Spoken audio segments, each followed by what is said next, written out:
আমার ভাইয়ের মেয়েকে ফেলে দে, ও মারা গেলে সব সম্পত্তি আমার হবে।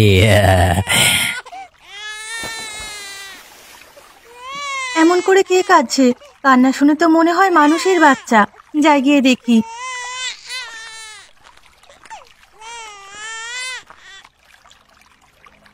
ওমা, এ তো দুধের শিশু।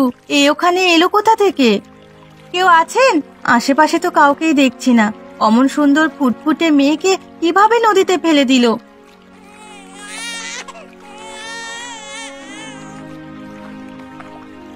এতটুকু বাচ্চাকে নদীতে ফেলে দিল? ও কোনো মানুষ এমন করতে পারে? কোনো পাষাণ ছাড়া আর কি কেউ পারে এমন করতে? ওকে নিয়ে আমি আমার ঘরে রেখে দিই, পরে দেখা যাবে কি করা যায়। বাচ্চাটা নন্দিনীর কোলে কেমন মানিয়েছে। চলো চলো, ওকে আমরা লালন পালন করি। যতদিন ওর বাবা মার পরিচয় না পাওয়া যাবে ততদিন ও আমাদের কাছেই থাকবে। ঠিক বলেছ। অমন সুন্দর ফুটফুটে বাচ্চা আমি আগে কখনো দেখিনি। দেখো কোনো চিরকুট পাওয়া যায় কিনা। না, কোনো চিরকুট পাওয়া যায়নি, তবে সোনার চেন পাওয়া গেছে। ওতে বোধহয় ওর মার ছবি আছে। চলো চলো, আজ দোকান বন্ধ করে দেই, বাড়ি ফিরে যাই। দেখো আমার দিকে কেমন তাকিয়ে আছে। ওকে কি নামে ডাকবো? ওর নাম কেয়া রাখলাম। যেমন দেখতে মিষ্টি তেমন ওর নামও মিষ্টি। আজকে ঘরে যেটুকু দুধ আছে তা ওকে খাইয়ে দাও। কালকে আমি আরো দুধ নিয়ে আসবো। আমার কেয়া লক্ষ্মী সোনা। সোনার চেনখানা খাসা, এক ভরির কম হবে না। মনে তো হয় ধনী পরিবারের মেয়ে, কিন্তু এখানে এলো কিভাবে? মনে হয় কেউ ফেলে দিয়ে গেছে, হয়তো সৎমা হবে। দেখতে কি মায়াবী, মায়া ভরা চোখ, আমাদের যেন আপন করে নিয়েছে। ওকে ওর বাবা মার কাছে দিয়ে দিতে হবে, হয়তো তারা দিশেহারা হয়ে গেছে ওর জন্য। ওদেরকে খুঁজে বের করব কিভাবে? দোকানে তো আমাদের কম কাস্টমার আসে না, ওদের কাছে বললেই দেখা যাবে, বাচ্চার মা বাবার সন্ধান আসবে। যদি কাউকে না পাওয়া যায় তখন কি করবে? ওকে আমরা আমাদের সন্তান করে রাখবো। ইয়াকে আমি স্কুলে পড়াবো। তা পরে দেখা যাবে। কিছু রান্না বান্না করো তো, পেটেও কিছু দিতে হবে তো। রান্নাটা তুমি করে নাও। ঠিক আছে, তোমার যেমন মর্জি। কই গো পবন, তোমার হাতের এক কাপ চা না খেলে তো দিনে আলস্য কাটছে না। নিন নিন, চা নিন। আর কিছু লাগবে? এক কাপ চা দিতে এত সময় নিলে আরো কিছু চাইলে না জানি আর কত সময় নেবে। কি করব বলুন দাদা, আপনার বৌদিকে নিয়ে একটু সমস্যা হয়েছে। অসুখ হয়েছে নাকি? আমাদের ঘরে নতুন অতিথি এসেছে। একটু পরিষ্কার করে বলো তো। তোমার বৌদি কালকে সন্ধ্যায় দোকানের পাশে নদীর জলে এক বাচ্চা মেয়েকে কুড়িয়ে পেয়েছে। এখন তাকে নিয়ে ব্যস্ত। এত ছোট বাচ্চা কিভাবে যে এলো? আমার মনে কেমন জানি কু ডাকছে। কেউ হয়তো শত্রুতা করে কারোর বাচ্চা নদীতে ফেলে দিয়েছে। যদি তোমাদের নামে পরে কেউ বাচ্চা চুরির মামলা দেয়, যা করো বাপু বুঝে শুনে করো কেমন? এভাবে ভেবে তো দেখিনি, কিন্তু মানুষের বাচ্চা তো আর ফেলে দিতে পারি না। কেমন মায়াবী, মায়া ভরা চোখে তাকিয়ে থাকে। সে তো তোমাদের বাচ্চা না, এমনকি পরিচিত কারোরও বাচ্চা না, তাহলে এতিমখানায় দিতে বাধা কিসের? নন্দিনীর সাথে কথা বলে দেখি কি করা যায়।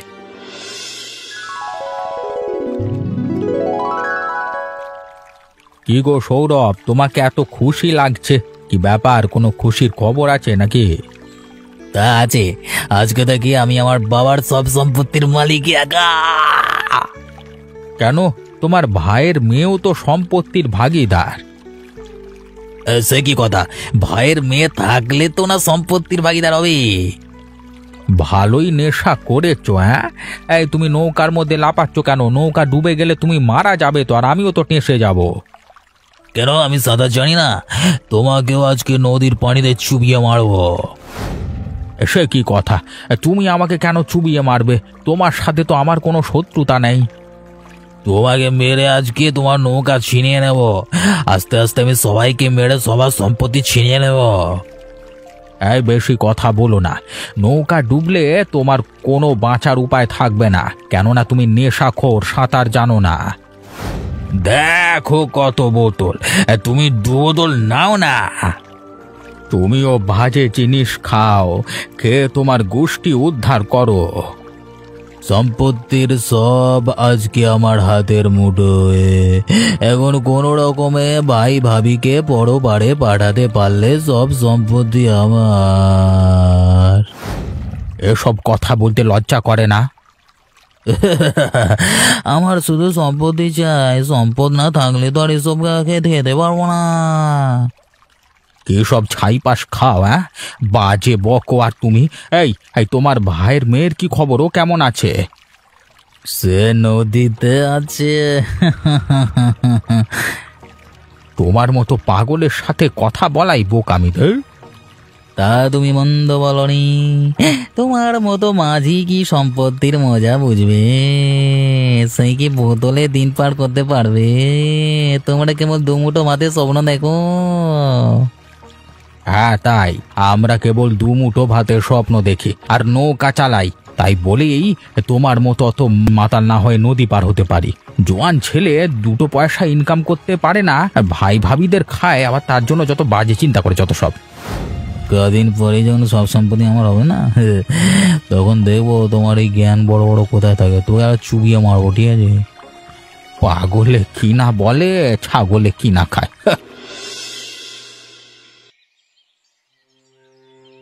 দেখো গগনদা, তোমাকে বলেছিলাম না নন্দিনী ওই আমাদের মেয়েকে চুরি করেছে ওই সব লোকজনদেরকে নিয়ে।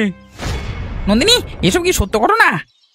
না গো, ওসব সত্যি না। কেয়াকে আমি নদীর জলে ভাসতে দেখে তুলে নিয়েছি। দেখো, পরের মেয়ের নামও রেখে নিয়েছে, দেখি কি অবস্থা। তুমি নদীর জলে ভাসতে দেখে তুলে নিলে? তুমি ওর পরিচয় জানতে চাইলে না ওর বাবা মাকে? কি করব, মানুষের বাচ্চা ফেলে তো দিতে পারি না। প্রত্যেক খদ্দেরের কাছেই ওর কথা বলেছি। আর যদি কিছুদিন পর না পাওয়া যায়, এতিমখানায় গিয়ে দিয়ে দেবো ঠিক করেছিলাম। আমার বাচ্চার প্রতি তোমার এত লোভ কেন গো? সে কি কথা গো? আমাকে ধন্যবাদ দেওয়া উচিত। আমি ওকে নদীর জল থেকে উঠিয়ে প্রতিদিন শেরখানেক দুধ খাইয়ে পালছি। তোমার বাচ্চা তুমি নেবে, এতে আপত্তি নেই, কিন্তু তোমাকে প্রমাণ করতে হবে যে কেয়া তোমার বাচ্চা। ওর গলায় ওর মার ছবি আছে, সোনার চেনের লকেট। তা ভালো, এবার তাহলে নিয়ে বিদেয় হও। আমি এমনি এমনি বিদায় হব না, তোকে আর তোর স্বামীকে সর্বশান্ত করে বিদায় হব। যা বলছো বলো গে, তুমি তো মাতাল, হয়তো তুমি ওকে ফেলে দিয়েছিলে। এতবার বেরো না নন্দিনী, তোমাকে আমরা দেখে নেব। তোমার অত সাহস কি করে হয় অন্যের বাচ্চা চুরি করবার? হ্যাঁ, এই দেখুন, এ বাচ্চা পেলে আমার কোনো ক্ষতি ভিন্ন লাভ হয়নি, উল্টে আমাকে শাসাচ্ছেন। ওর বাচ্চা ওই নদীতে ফেলে দিয়ে গেছে। কেউ কারোর বাচ্চা নদীতে ফেলে দেয়? হাম্মক পেয়েছো নাকি? দেয় গো দেয়, মাতালরা দেয়। ওর ভাই মাতাল আর ও তো মাতালই হবে। তুমি খুব বেশি কথা বলছো গো, এর ফল কিন্তু ভালো হবে না, কিন্তু বলে দিলাম। ওর সাথে কি কথা বলছেন? ও তো মস্ত বেয়াদব, পরের বাচ্চা চুরি করে আবার বড় বড় কথা বলে। বাজে কথা বলবে না, আমি অনেক সহ্য করেছি। এবার আমার বাড়ি থেকে ভালোই ভালোই কেটে পড়ো, নইলে কিন্তু অপমান করব।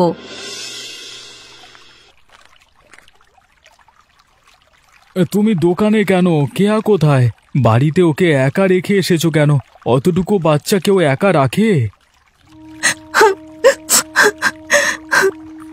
তোমার হয়েছে কি বলবে তো? তুমি আর অমন করে থেকো না। কেয়া কোথায় বলো না লক্ষ্মীটি, আমার কিচ্ছু ভালো লাগছে না, এত কষ্ট করে এলাম। বৌমা, কি হলো? কথা বলো। কিয়াকে তো দেখছি না, ওর কিছু হয়েছে নাকি? কেয়াকে তমাল নিয়ে গেছে আর বলেছে আমি নাকি মলম পট্টি দিয়ে ওর মেয়েকে চুরি করিয়েছি, আমাদের দেখে নেবে। আমি বলেছিলাম না পবন, আমি বিপদের আভাস পাচ্ছি। তোমাদের ফাঁসানোর জন্যই ওরা মেয়ে ফেলে দিয়েছিল। অনেক কথা শুনিয়েছে, পরের বাচ্চা নাকি আমি লোভ করি। এটা কেমন কথা? আমরা ওর মেয়েকে বাঁচালাম, তারপর ওদের মেয়েকে এতদিন কোলে পিঠে করে লালন পালন করলাম, আর এই প্রতিদান? সেদিন সৌরভ আমাকে মাতাল অবস্থায় বলেছিল যে ওর ভাতিজি নাকি নদীতে, আর কদিন পরে ভাই আর ভাবিকে পরপারে পাঠিয়ে সব সম্পত্তি একা ভোগ করবে, বোতল বোতল মদ খাবে। আমরা কিছুদিনের জন্য অন্য কোথাও চলে যাই, পরে সব স্বাভাবিক হলে আবার ফিরে আসব। এতে করে আরো বিপদ বাড়বে। ওরা নাকি আমাদের সর্বশান্ত করবে, যেতে তো চাইছিল না। আমি বলে দিয়েছি ভালোই ভালোই না গেলে অপমান করব। তা বেশ করেছো। কত অমানুষ! হ্যাঁ, নিজের ভাইয়ের মেয়েকে নদীতে ফেলে দিতে পারলো।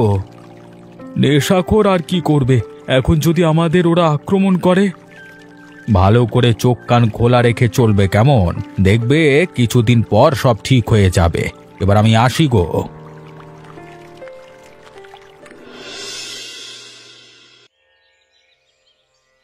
তোমাদের কি অবস্থা? তোমাদের মুখ এত শুকনো কেন? আমাদের কি অবস্থা তা দিয়ে তোমার কি কাজ? পরের বাচ্চা চুরি করে আবার বড় বড় কথা, তোমাদের লজ্জা করে না? তোমাদের বাচ্চা নদীর থেকে তুলে আমাদের ঘরে রেখেছি, কই এজন্য আমাদের তোমরা ধন্যবাদ দেবে তো। তোমাদের নামে মোড়লের কাছে নালিশ করবে, তোমাদের গ্রাম ছাড়া করবে। তোমার সাথে কথা বলতে চাই না, তুমি বাড়ি থেকে বেরিয়ে যাও। চোরের মায়ের বড় গলা সবাই জানে, আমাকে বের করে দাও। আবার বাচ্চা চুরি করে তো ঠিকই ঘরে লুকিয়ে রাখো। তোর এত সাহস, তোর চোখ খুলে নেব। তমালকে মামলা করবে, তোদের বিরুদ্ধে আমি থানায় নালিশ করব। তোমাদের এত বড় কথা, দেখবো মোড়লের কাছে নালিশ করলে কত হিম্মত থাকে। হ্যাঁ, তোদের আমি দেখে নেব। নিজেদের বাচ্চা নদীতে ফেলে দিয়ে মানুষকে ফাঁসানোর দায় মামলা করব। কি আর খুব জ্বর? গগনদা, এই দুধটুকু নিয়ে যাও, কেয়াকে দিও। বয়ে গেছে আমার। তোদের বাড়ি থেকে দুধ নিয়ে কেয়াকে খাওয়াবো, কদিন পর তোদের দোকানে বসবো আমি, আর তোদের গ্রাম ছাড়া করব, এই আমি বলে রাখলাম। যত সব। তোমার মতো নেশাখোরের কথায় আমার কিছু যায় আসে না। তুই বেরোবি না জুতো পেটা করে তোকে তাড়াবো? মামলা করবার পর দেখবো তোদের বাচ্চার জন্য এত দরদ কোথায় থাকে আর এত দিমাগ কোথায় থাকে। যত সব। তোকে যেন আর এদিকে না দেখি, বেরিয়ে যা। যাচ্ছি, কিন্তু পরে তোমাদের কপালে দুঃখ আছে, আমি বলে রাখলুম। গগন তো চলে গেছে, কিন্তু আমার কেয়ার জন্য খুব খারাপ লাগছে। কেয়ার নাকি খুব জ্বর। কেয়ার জ্বর, কিন্তু আমাদের কিচ্ছু করবার নেই। তমালের মেয়ে, তমালের ব্যাপার। আহা, কেয়া কেমন মায়া ভরা চোখে তাকিয়ে থাকতো। কেয়ার জন্য আমার ভেতরটা কেমন গুমড়ে গুমড়ে কেঁদে উঠছে গো। কেয়াকে খুব দেখতে ইচ্ছে করে। আপনাদের কি সমস্যা? আমার সমস্যা না, আমার বন্ধুকে তমাল আর গগন হুমকি দিচ্ছে, পাড়ার নেশাখোরগুলো। তো কি জন্য হুমকি দিচ্ছে? যার সমস্যা সে কথা বলুক। কিছুদিন আগে আমার স্ত্রী আমাদের দোকানের পাশে নদীর জলে একটা বাচ্চা কুড়িয়ে পায়। তারপর কাউকে না পেয়ে আমরাই লালন পালন করতে থাকি, কিন্তু কদিন পর তমাল আর গগন এসে বাচ্চা নিয়ে যায়, আমাদের বিরুদ্ধে মামলা করবে বলে হুমকি দিয়েছে। তোমরা একটা বাচ্চা পেলে আর লালন পালন করা শুরু করলে, তা আমাকে তো জানাতেও পারতে নাকি? সৌরভ মাতাল অবস্থায় আমাকে বলেছে ওর ভাতিজি নাকি নদীতে, আর কিছুদিন পর ভাবি আর ওর ভাইকেও পরপারে পাঠিয়ে বোতল বোতল খাবে। কেয়াকে কিছু যদি করে সেটার জন্যই। বাহ, যে মেয়ের জন্য এত কিছু তাকে নিয়েও ভাবছো। জানেন, মেয়েটার উপর মায়া জন্মে গেছে। আমার বউ ওকে খুবই যত্ন করে রেখেছিল, ভুলতে পারছি না। আগে নিজেদের কথা ভাবো, আমি সৌরভের দিকে নজর রাখছি। নদীর পাড়ে ভাঙা একখান দোকান, সেই দোকান ছিনিয়ে নেবার হুমকি দিয়েছে গগন। তমাল নাকি আমাদের গ্রাম ছাড়া করবে। আপনারা নিশ্চিন্ত থাকুন, আমি পুরো বিষয়টা দেখব। সৌরভ মেয়েটাকে যদি কোনো ক্ষতি করে দেয়? তোমরা অনেক ভালো মনের মানুষ, নিজেদের চিন্তা বাদ দিয়ে পরের চিন্তা করো। পবন এবং নন্দিনী খুব ভালো মনের মানুষ। তোমরা অত চিন্তা করুন, আমি পুরো বিষয়টা দেখব। গভীর রাত, এখানে কেউ নেই, এই তো সুযোগ। দোকানে সব মাল নিয়ে দোকানে আগুন ধরিয়ে দে, তারপর সকালবেলায় পুলিশ তমালকে থানায় নিয়ে যাবে, এরপর নদীর জলে ভাবিকে আবার ডুবিয়ে মারবো। ভাবি আর কে আগে আমাকে কি দিবি? তোকে বোতল বোতল মদ গেলা বলে সালা, আগে কাজটা কর না।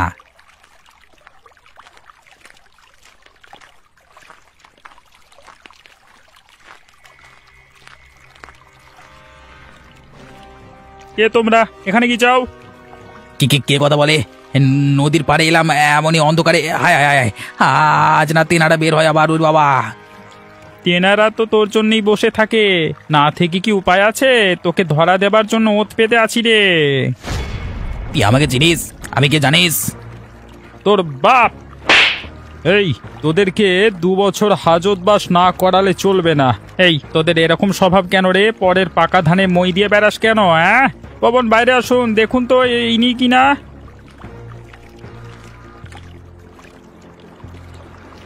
ইনি তো তিনি, যিনি নিজেদের দুধের শিশুকে নদীর জলে ফেলে দিয়েছিলেন নন্দিনীকে ফাঁসাতে। 2 বছর জেলে যাক, তারপর বুঝতে পারবে। কিরে গগন, এই তুই পারলি ওদের সাথে যোগ দিতে, দুধের শিশুকে নদীতে ফেলে মারতে? লোভে পড়ে অন্ধ হয়ে গেছি, এসব করে ফেলেছি, আমাকে মাফ করে দিন, আমি চোখে দেখতে পাই না। আমাকে ছেড়ে দিন, দেখুন না দারোগা বাবু, অনেক টাকা দেবো, অনেক টাকা। ক্ষমা অত সহজ না, তোকে এবার শক্ত মতো উল্টো করে ঠ্যাঙানি দিতে হবে থানায়। চল তো। তাই দিন, ওদের মতো নরকের কীট যদি আজীবন জেলে থাকতো তবে কতই না ভালো হতো। তমাল, তুমি তো রাতের কাহিনী জানো না। তোমাদের দোকানের কোনো ক্ষতি হয়নি তো? তা ক্ষতি হলে কি তা পূরণ দেবে? হ্যাঁ, ক্ষতিপূরণ দেব। সৌরভ এবং গগনকে দারোগাবাবু ধরে নিয়ে গেছেন। যে নিজের ভাইকে শাসন করতে পারে না, নিজের মেয়েকে দেখে রাখতে পারে না, তার আবার অত বড় বড় কথা। আমার ভুল হয়ে গেছে, আমাকে ক্ষমা করো। আমি তোমাদেরও ভুল বুঝে ওসব কোপ বলে ফেলেছি। গগনের সাথে গলায় গলায় ভাব। নিজের ভাই বেকার বসে বসে আমার খায়, আর আমার সন্তানকেই নদীতে ফেলে দেয়। নেশাখোর ভাই আমার জীবন অতিষ্ঠ করে দিয়েছে। তুমি কি নেশা করো? আমি ওসবের কোনোদিন ধারে কাছে যাইনি। এ নিন সামান্য উপহার, আমার মেয়েকে বাঁচিয়েছেন তাই। আমরা কি তোমার উপহারের কাঙাল? তুমি দেবে আর আমি টুপ করে নিয়ে নেব? ভুল বুঝে অনেক কথা বলেছি, আমি এখন অনুতপ্ত, আমাকে ক্ষমা করে দাও। তুমি কি তোমার ভাইয়ের মামলা তোলবার কথা বলতে এসেছো? মানে ও তো নেশাখোর, ওকে ভাবছি অন্য কোথাও পাঠিয়ে দেব, দেশের বাইরে। ও, এই জন্যই তুমি ঘুষ দিতে এসেছো? দেখো ভাই, গ্রামে তো ছিছি পড়ে গেছে, তুমি একটু বোঝবার চেষ্টা করো। গগন জেলে আছে, থাক, ওর বিষয়ে আমি কিছু বলবো না, শুধু সৌরভের মামলা তুমি তুলে নাও। তুমি খুব খারাপ লোক, তোমার মতো লোক আমি দ্বিতীয়টি দেখিনি। এ কথার একবার বললে আমি তোমার বিরুদ্ধে মামলা করব।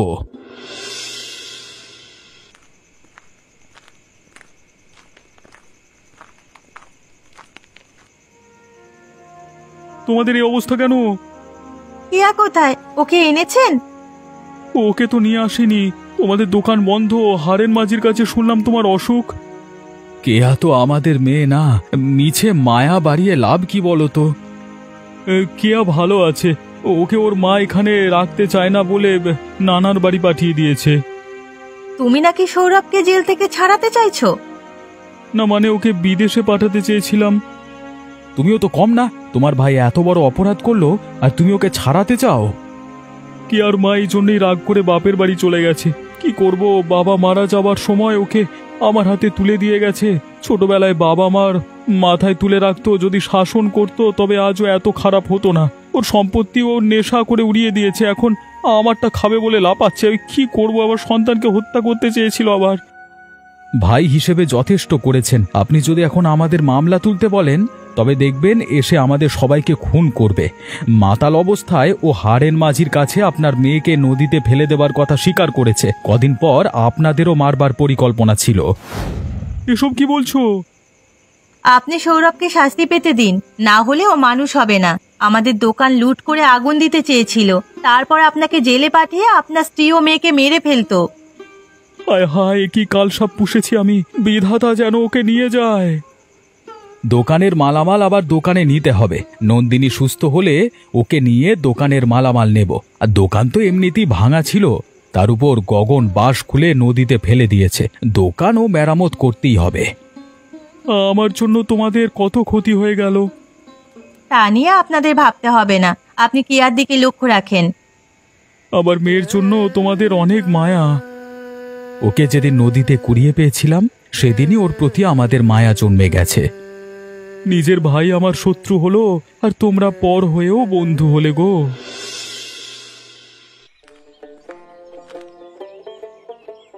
ওমা, এ তো ঝকঝকে নতুন দোকান।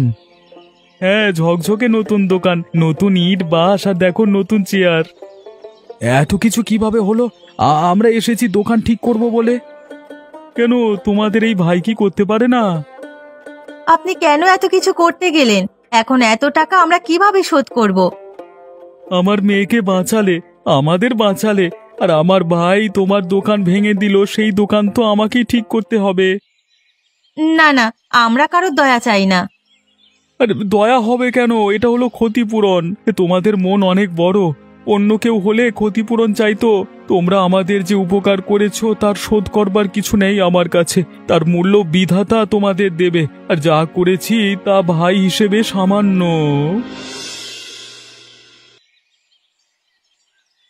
সারা জীবনই তো দোকানে খেয়েছো তোমরা, এবার আমাদের বাড়িতে খেয়ে দেখো নন্দিনীর হাতে রান্না কেমন মজাদার।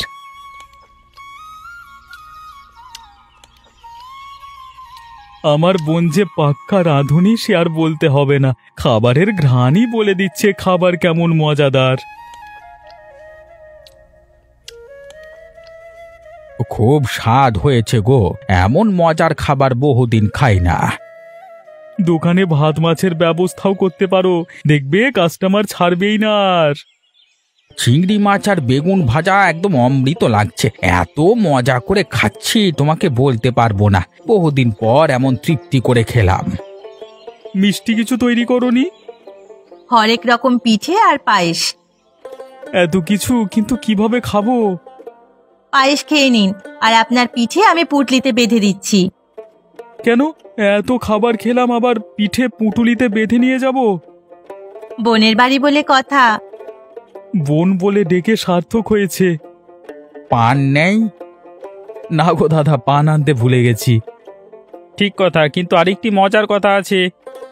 তাড়াতাড়ি বলুন। আপনাদের ভাইদিকে থানা থেকে বের করবার সময় হয়ে এসেছে। তাদের সে কি কান্না!